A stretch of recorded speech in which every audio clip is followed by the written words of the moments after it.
বিশুদ্ধ ও নিয়মিত পানীয় জল পরিষেবা নিয়ে বরাবরই প্রশ্নের মুখে ছিল আগরতলা পুর নিগম।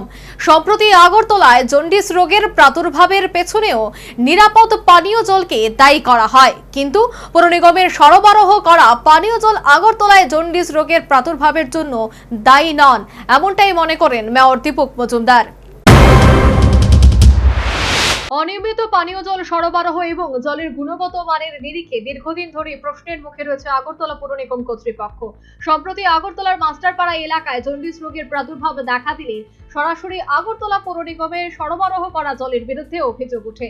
তাছাড়া নোংরা জল বা দুর্গন্ধযুক্ত পানীয় জল সরবরাহের অভিযোগ দীর্ঘদিনের। মাস্টারপাড়া এলাকায় জন্ডিসের প্রাদুর্ভাব দেখা দিলে এই অভিযোগ আরো দৃঢ় হয়। এলাকা পরিদর্শনের পর পশ্চিম ত্রিপুরা জেলা শাসক বিশাল কুমার নিজেই এলাকায় বিশুদ্ধ পানীয় জল সরবরাহ নিশ্চিত করতে আগরতলা পৌর নিগমকে তার পানীয় জল পরিষেবা সংশোধনের নির্দেশ দেন। जो पीने का पानी जो घरों में पहुंचता है उसमें सफाई मतलब उसमें गंदगी देखी जाती है, तो इसके लिए TWS डिपार्टमेंट और AMC को इंस्ट्रक्शन इशू किए गए हैं कि वो सभी घरों के पानी की जांच करें जहां जहां भी लोग अफेक्टेड हैं, और पूरे पाइपलाइन का सर्वे हो, और पाइपलाइन के सर्वे पे जो जो पाइपलाइन पुरानी हो गई है अथवा डैमेज हो गई है उनको चेंज किया जाए। साथ ही साथ जो नाली का काम स्मार्ट सिटी से चल रहा है उनको भी एक प्रिकॉशन दिया जाए कि जहाँ भी ये पीने के पानी की पाइपलाइन पे काम हो रहा है उसको डैमेज ना किया जाए, उसको सेफ रखा जाए ताकि उसमें ना। কিন্তু পানীয় জলের গুণগত মানের কারণে শহরে জন্ডিসের প্রাদুর্ভাব দেখা দিয়েছে বলে মনে করেন না মেয়র দীপক মজুমদার।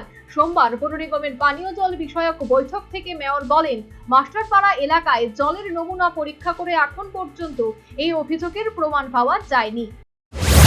আমাদের রাজ্য সরকার থেকে, আমাদের পৌর নিগম থেকেও, জল বোর্ড থেকেও বিভিন্নভাবে এটা সার্ভে করা আছে। আমি নিজেও গিয়েছি ওই এলাকায়, মুখ্যমন্ত্রীও এটা খোঁজখবর নিয়েছেন এবং স্বাস্থ্য ক্যাম্প করা হয়েছে।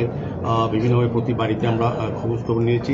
তো জন্ডিস সাধারণত জলবাহিত রোগ, তো এটা কারণ যে শুধু যে আমাদের ওয়াটার সাপ্লাই লাইনের জন্য হয়েছে এটা বিশেষ না, তবে এখানে জল বোর্ড থেকে পরীক্ষা করার পর যে রিপোর্ট তারা জমা দিয়েছেন এখানে কোথাও উল্লেখ নেই যে জলের এই ড্রেনের সঙ্গে পাইপের যে কানেকশনের ক্ষেত্রে কোথাও এই কারণে যে জন্ডিস হয়েছে এরকম নেই।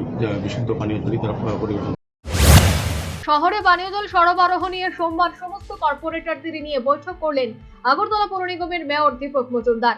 শহরে বিশুদ্ধ সরবরাহ নিশ্চিত করতে এদিন শহরে পানীয় জল ব্যবস্থা নিয়ে পর্যালোচনা করেন মেয়র দীপক মজুমদার। শহরের প্রায় 90% বাড়িতেই সংযোগ পৌঁছে গেছে। আগামী কয়েক মাসের মধ্যে পরিষেবা স্বাভাবিক হয়ে যাবে বলে দাবি করলেন মেয়র দীপক মজুমদার।